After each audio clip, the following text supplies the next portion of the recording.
Good morning. My name is Ron Morris. This is Moving Forward TV, your local real estate and mortgage update. And I am Delynn Gaston. Thanks so much for joining us this week. So over the last few weeks, we have gone over how to get an approval, the key components that go into getting an approval for a mortgage. We've covered three areas. This is the fourth segment of that, the last one. The first 3 weeks we talked about, first one was documentation and income.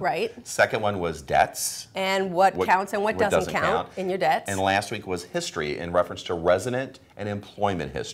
Your life history for the last 2 years. Exactly. This week, the last segment, we're going to talk about credit.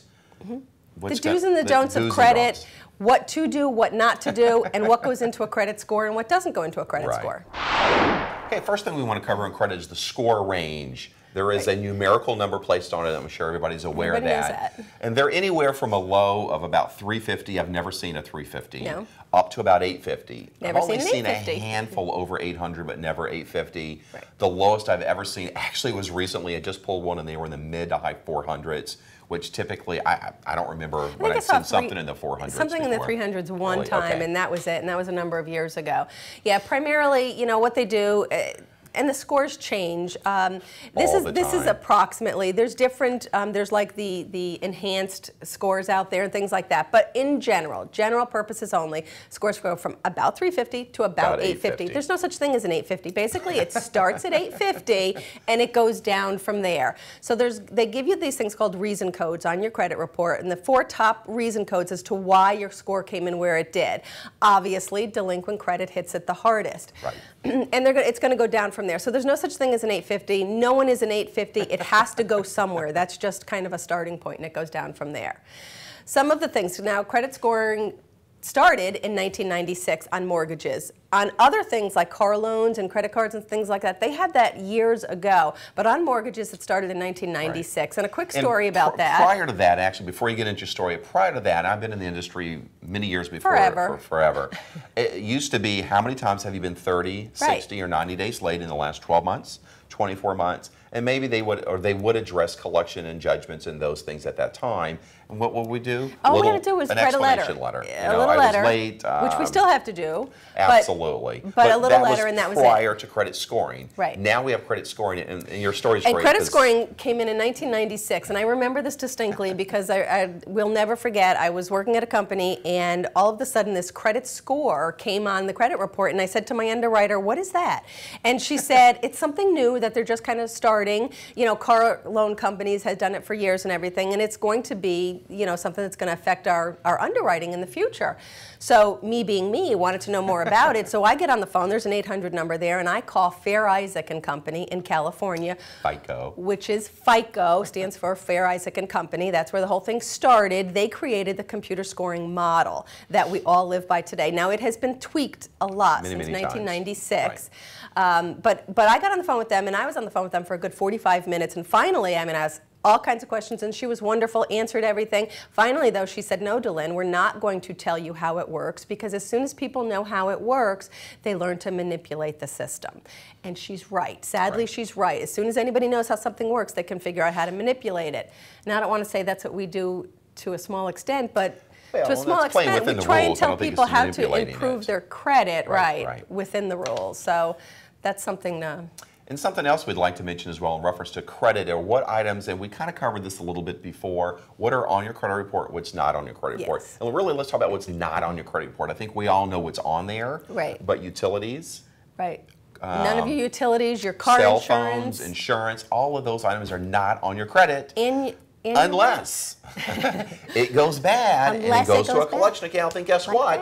Then it's on your credit. Prior to that, you're not really getting any benefit for paying your car insurance, your cell phone, all those items on time. There's really no benefit. Or your rent. In reference to that, there was an article recently that will be trying to incorporate some of that stuff into the credit report. It's down the road a ways. We'll see how that goes, and hopefully that will be something that will benefit the consumer as time goes on. Yes. Okay, some of the credit score minimums, for the most part, all lenders out there are at a 640 these days. 640 credit score or better. We do have know of a couple of lenders who will go down to a 620. And even one or two that'll go 600. Will go down to a 600, but for the most part, there's going to be a lot of restrictions. Just bear in mind, the lower the credit score, there's a lot more restrictions that are going to be applied. And I wanted to emphasize that a lot. I'm dealing with a couple clients right now that have the lower credit scores. Those loans are just harder to get done. There are more requirements or more restrictions in reference to debt-to-income ratio, and reserves comes in sometimes too. If you're borderline a little over 600, even a 620, it's going to be harder to get that loan than if you're at a 640 or above. We're going to need a lot more compensating factors. We're going to need the loan really strong in other areas if they've got a low credit score. And keep in mind too, the scores that we're mentioning are really pertaining to FHA a lot. On a conforming, a Fannie Mae, a Freddie Mac loan, you really want to be a 680, 700. To get the best rates out there, you need a 740. If you don't have a 740 credit score, whatever all these lenders are advertising the low rate is, you need to have a 740 credit score. And if you're buying, probably 20% down with that as well. So kind of keep that in mind. We're really, most of our business, most of the business out there right now is FHA. So really want to be at around a 640 or better. Again, can do it a little bit lower than that, but it gets tougher at that point. Now, I mentioned a little while ago about the 4 reason codes that are attached to every single credit score as to why it came in where it did. Just a couple of little things to touch on that. Obviously, besides delinquency is always the first thing that hits on there. Even if you were late once, you know, a 30-day late payment, you know, time has a lot to do with it. So if you were late, you know, 24 months ago on your JCPenney's card, it's not going to affect you that much. But if you were late last month or two ago, on your JCPenney card, it's really, it could possibly affect your score more than a bankruptcy from 5 years ago. Yeah, no question. So that's a biggie. The other thing that we wanted to touch on is your credit card balances. Whatever you do, don't go closing out every single credit card and combining them all into one. I know people who did that. They had like maybe 10, 20 credit cards. They combined them all into one. They got this $20,000 credit line. Well, what it looked like, unfortunately, it killed their score because what it looked like is they bought a brand new credit card for $20,000 and day one they maxed it out to the tippy top. And again, the difference on that spread, your available credit and your balance, that's a real important part of that equation as well. The bigger your spread is between your balance and your available balance, the better. The more you tend to kind of max that out, score's going to go down. Try and keep it an important part of that equation try and keep your balance at 50% or less of your credit card limit, and you should be okay. The other thing that we wanted to mention, I want to get into creditkarma.com. It's a website I think we'll probably show. Hopefully that's flowing down there. Credit Karma, spelled with a K, is a great, easy way to check out your credit score. It's free. You go in there. It takes literally about 3 or 4 minutes. Again, doesn't cost anything. It's going to give you a credit score. They also have a simulator in there, which is nice. You can go in and play with it and find out if you consolidate some credit cards, open up a new account. It gives you a bunch of choices down there. It will tell you how it's going to affect your credit score. Great little tool to play with for the first time, or for buyers out there, whether you're first time or not.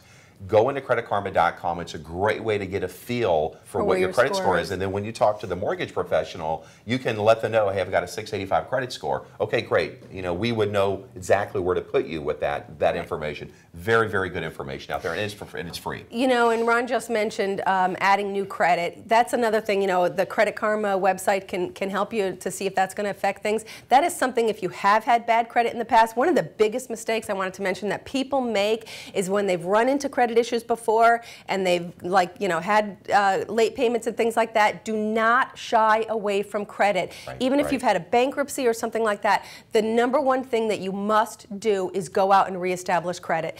It's fine. Underwriters understand bad things happen to good people. It's okay that you've had credit issues in the past, but if you don't go out and show the world, so to speak, now you've taken that step, you've overcome the issues that you've overcome, and now you're starting a clean slate. Please open up new credit. Please open up. That's a very good thing, and a lot of people have that misconception out there. Correct. I've had a customer just recently. Their score went from, like, I would say around 600 something to like a 650 just from opening up a new credit card. So it really is a very important thing to remember. And if you've had some old, we'll talk about credit cards for a moment, credit cards that you've had a good payment history on it and they're older ones, don't close that one out. No. The older ones are going to be more favorable as far as your credit score. Newer ones are going to take a little bit of time. You need the new ones if you've had some stumbling blocks in the past. But if you're going to close a couple of those out, close out the new ones. Don't close out the old one. Even if it's like a gas card or something like that, whatever your oldest trade line is, keep it open. It's going to help. It's going to benefit your score, so keep that in mind. Just real quick before we get into our movie challenge and our winner from last week, I just wanted to mention, you know, there is a free credit report in addition to the Credit Karma that just gives you a score, not your credit report. There is annualcreditreport.com that gives you your free credit report once a year. You're allowed to get it from all 3 bureaus with a score. Just so that you know, it's not freecreditreport.com. That's not free. Go figure. It's annualcreditreport.com. Make sure you do that once a year as well. That kind of wraps up our show. I want to thank we had a music challenge last week. Yes. Jason Ryan from Coldwell Bankers was the first to get Red Hot Chili Peppers, was the music artist last week. This week we're going to flip back to the movie challenge, and here it is. Do not kill. Do not rape. Do not steal. These are principles which every man of every faith can embrace. These are not polite suggestions. All right, that's our show this week. Thank you so much for joining us. Remember, email us. And blog us down below. Yes. Email us the answer to the movie challenge. First one on the movie challenge, of course, is going to win the gift card. Visit our sponsors, please. By all means, they're the reason that we are out here. Absolutely. Blog us, tweet, Facebook, all that good kind of stuff that I'm really in tune to. Thanks a lot for watching. Until then, we are moving forward. See you next week. Bye-bye. Oh. What's wrong with you? It's either this show or indigestion. I hope it's indigestion. Why? It'll get better in a little while.